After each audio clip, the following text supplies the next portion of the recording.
All right, welcome to your own personalized deep dive into the future. We're diving into Yuval Noah Harari's Homo Deus, a brief history of tomorrow. And I think you're going to find some of his ideas really, really interesting. We're going to be talking about, humanity, like what we've already accomplished, but also what might be next for us as a species. Yeah, it's fascinating stuff. Harari starts off by saying that humans have basically already won the battle against some of our biggest historical enemies. Okay. Famine, plague, and war. Oh, really? Yeah. I don't know about that. It seems like we're kind of constantly battling those things, even today. Yeah, no, I get it. But think about it this way. A few hundred years ago, these things were just considered inevitable, like a fact of life. Yeah. And most people, their lives were just brutal. Yeah. But he uses this statistic. It's crazy. In 2010, 700,000 people died worldwide from war, right? But in that same year, 800,000 people died from suicide. And get this, 1.5 million died from diabetes. Whoa. So you're saying that sugar is a bigger threat than gunpowder these days? That's kind of wild. Yeah, it really makes you think. And Harari kind of digs into why this has happened. He says it's partly because economies around the world have changed. They used to be all about stuff, physical goods, but now it's much more about knowledge. Yeah. So the reasons for going to war are different now. It's not like you can download, a silicon chip at gunpoint. Right. Makes sense.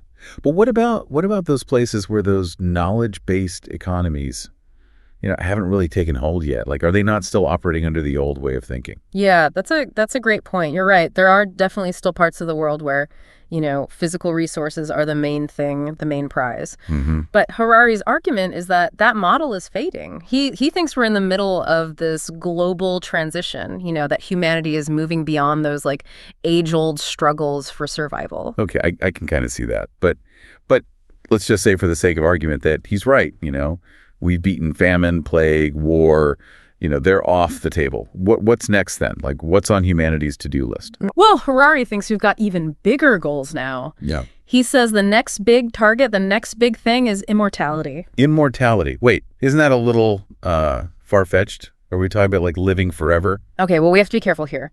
There's a difference between living longer, increasing our lifespans, and actual immortality. We've gotten pretty good at living longer, but that doesn't mean we figured out how to beat death altogether, right? Right. I mean, think about it. People in the past, they lived pretty long lives without all the fancy medicine we have today. Yeah. Didn't Harari mention that Galileo, he died at 77, Newton at 84, and Michelangelo made it to 88? Yeah, exactly. So extending life, that's one thing, but conquering death itself, that's a whole other ballgame. But Harari does point to things like Google's Calico project, which is literally dedicated to trying to solve death. Wow. So whether they'll succeed or not, only time will tell, I guess. Okay. But let's just say for argument's sake that we do crack the code, we figure out how to live forever. What then? What's the next step? Well, that's where Harari brings up another goal, another kind of big quest for humanity. Happiness. If we're going to live forever, we better figure out how to enjoy it, right? Well, yeah, for sure. Yeah. But isn't happiness, subjective? Can you really engineer happiness? That's a great question. Harari talks about this idea of utilitarianism, Jeremy Bentham, maximizing happiness. And it's a big idea. It's a powerful idea that shapes a lot of how our world works today. But how do you actually measure happiness? You can't exactly stick a thermometer in someone's brain to see how happy they are. I know. And sometimes the memory of an event, it's way better than the event actually was, right? I remember that time we got caught in the rain after that concert. At the time, it was kind of a mess. But looking back, it's a funny story. Exactly. And Harari digs into this really interesting idea, the difference between what he calls the experiencing self, the you in the moment, and the narrating self, the you who remembers and tells the story later. Okay, so the stories we tell ourselves about our experiences, they end up shaping how we feel about them more than how we actually felt in the moment. It might sound weird, but that's exactly what he's saying. He gives this fascinating example, a study done on colonoscopy patients. Wait, colonoscopies, those aren't exactly known for being fun. No, not really. But the study's super interesting. So they ask these patients to rate their pain levels during the procedure and after. Okay. What's crazy is that the people who had a little bit more pain overall but less pain at the very end, they actually remembered the whole experience as being less unpleasant. So even though they went through more pain, the way it ended made them think it was better. Exactly. They call it the peak end rule. Our brains, they focus on the most intense moment and the last moment when we're forming memories. Wow, that's pretty crazy. It makes you think that maybe you could, I don't know, design your whole life around maximizing those peak and end moments, to be as happy as possible. That's a really interesting thought. I mean, if we connect this back to the bigger picture, what is happiness? Are we just chasing these fleeting sensations? Or is there something more meaningful, something bigger we should be aiming for?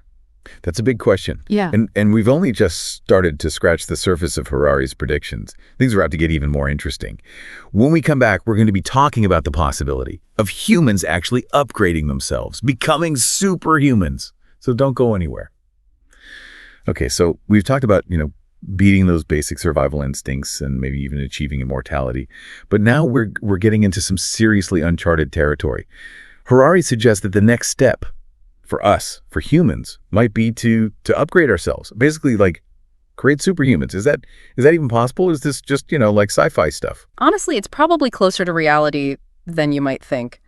Harari says that all these advances we're seeing in biotechnology, genetic engineering, brain-computer interfaces, all this stuff is kind of laying the groundwork for humans to go beyond our limits. We could be on the verge of a whole new era of human evolution. I mean, we're already manipulating biology in a way, right? Mm-hmm. Like with in vitro fertilization and stuff like that. Yeah. Is that part of what he's talking about, like a step towards this superhuman future? Yeah, it's definitely a step in that direction. I mean, with IVF, we're already choosing embryos based on, desirable traits. Harari even calls it rigging the lottery of reproduction, which brings up some pretty big ethical questions. So we could be talking about parents actually choosing their kids' genes. Yeah. Like picking and choosing everything from, intelligence and physical abilities to even personality traits. Exactly. And the technology it's moving so fast. Yeah. As it becomes more accessible, we're going to have to really deal with those implications. I mean, what happens when designer babies become the norm? It's a pretty crazy thing to think about. It is pretty mind-blowing. Yeah. And it kind of makes me wonder, what happens to everyone who's not genetically optimized? Do we just become obsolete? Harari actually, he addresses that fear head on. He uses this analogy of Neanderthals trying to compete on Wall Street. Ooh, that's a tough image. Yeah, it is. But it shows how real the possibility is of a gap, a growing gap between the enhanced and the unenhanced. That's a little unsettling. It's like we could end up creating a whole new species of humans and leaving everyone else behind. Yeah, that's the kind of dilemma we might be facing. It's not just about, individual enhancements. It's about a possible fundamental change in what it means to be human. Okay, so we've got longer lifespans, maybe immortality, and the possibility of superhumans. What else is there? All right, well, get ready for this one because this is a real mind bender. Harari brings up this idea of dataism. It's basically a whole new way of looking at the universe. Dataism. I'm not sure I've heard of that before.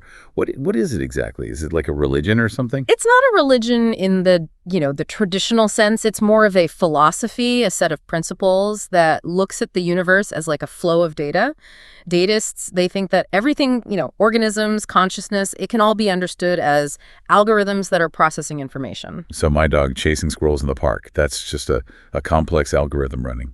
Basically, yeah. It really challenges how we think about value and meaning. It asks us to consider whether, like a wolf howling carries less data than Beethoven's Fifth Symphony. It's a pretty radical way of looking at things, and it has some potentially huge implications. Okay, I'm starting to see where this is going. Mm-hmm. Harari probably didn't bring up dataism just for fun. What kind of implications are we talking about? Well, one of the biggest ones is how it might impact our political and social systems. You mean dataism could change how we govern ourselves? How would that even work? Think about it. If data is the ultimate measure of everything, then algorithms, at least in theory, could make more objective decisions than humans. They wouldn't be influenced by emotions or biases. Yeah, that's true. But there's also something to be said for human judgment, our intuition. I mean, couldn't we lose something important if we just hand over all the decision-making to algorithms? That's exactly the debate we need to be having. Harari even brings up this This example of Google making voting decisions for us based on our biometric data. It knows our heart rates, our sleep patterns, our online activity. Could it theoretically make better choices for us than we can for ourselves? That's kind of scary, honestly. It sounds like we're talking about a future where algorithms are calling all the shots. What happens to human autonomy and free will in that world? Those are the big questions. And Harari doesn't really give us easy answers. He just lays out the possibilities and asks us to really think about what a data-driven world could mean. So dataism isn't just about computers and algorithms. It's about a fundamental shift in how we understand ourselves, like our place in the universe. Exactly. It's a really profound concept, one that has the potential to reshape our values, our beliefs, and ultimately the future of humanity itself. This is a lot to take in. I mean, we've gone from overcoming our basic instincts to superhumans, and now this mind-bending concept of dataism. It feels like we've only just begun our conversation. You're right. We've barely scratched the surface. There's so much more to explore in Harari's work, and I think the next part of our discussion is going to be especially relevant to you. Well, if it's anything like what we've already talked about, I'm sure it'll be fascinating. We'll be right back to continue our deep dive into the future. Stay with us. All right, welcome back to our deep dive into the future. We've been talking about some pretty mind-blowing predictions from Yuval Noah Harari's Homo Deus, and I gotta say, I think this last part, it might be the most impactful for all of us. And we've talked about immortality and superhumans and even this idea of dataism, where the universe is just, data flowing around. It's a lot to process. Yeah, it really is. But it's good to remember these are just possibilities, right? Harari's not saying this is definitely going to happen. He's more like challenging us to think about the stuff that's shaping our future, the choices we're making, the tech we're developing, and to consider what the consequences might be. Okay, that makes sense. So where do we go from here? We've been talking about these big kind of abstract ideas, but how does it actually connect to our lives, everyday life? Well, one of the most urgent issues Harari talks about is jobs. How all this technology, all these advancements could impact the job market. He thinks that algorithms, artificial intelligence, all that could end up replacing a lot of jobs that humans do now. Yeah, I can see that happening. Even now, you can see it in some industries, robots and AI taking over. Are we headed towards a future where robots are doing all the work and humans are just out of jobs? Well, it might not be that bleak. I mean, Harari does say that there will probably be new jobs created, jobs we can't even imagine right now. But he also says we need to be ready to adapt, to be ready for the job market to change really, really fast. So what can we do? How can we get ready for a future where the skills we have now, they might not even be useful anymore? That's the million-dollar question, right? And the Harari doesn't have a simple answer, but he does talk about how important lifelong learning is, being flexible, being able to change and adapt, and being curious, being open to new ideas.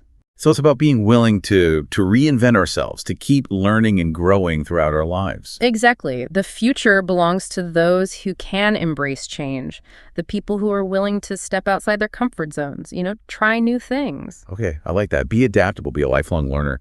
But what about this datism thing? It feels like we're maybe moving towards a world where it's algorithms making all the decisions and humans are becoming, I don't know, less and less important. Yeah, I get that. It's definitely a concern. But remember, datism is just one way of looking at things. It's really important to think critically about these ideas, to question the assumptions behind them, and to consider other perspectives. So we shouldn't just, accept these predictions as like a done deal. We still have a choice in how our future turns out. Of course. Harari even says that the future isn't set in stone. He says it's really up to us, us as individuals, us as society, the choices we make today. That's what shapes the world we create for ourselves and for future generations. That's a good point. It's kind of hopeful, isn't it?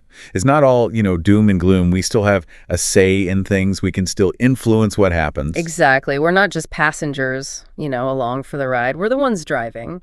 Well, hopefully. So what's the big takeaway here? What do you want our listener to remember after this whole deep dive into Homo Deus? I think the biggest thing is this. Be informed. Be engaged. Be critical. And maybe most importantly, be hopeful. The future isn't something that just happens to us. We create it together. I love that. Be informed, be engaged, be critical, and be hopeful. That's a great way to approach the world, especially now with everything changing so fast. Absolutely. And remember, the future isn't some, far off thing. It's happening right now in the choices we make, the actions we take, the ideas we believe in. Well, I think we've given our listener a lot to think about today. Some big, mind-bending ideas. Hopefully, we've sparked some interesting conversations out there. I hope so. And who knows, maybe our listener will be the one to come up with the next big idea, the one that changes everything. That's a great point. So to our listener, keep exploring, keep questioning, keep imagining. The future's yours to create. Until next time, keep diving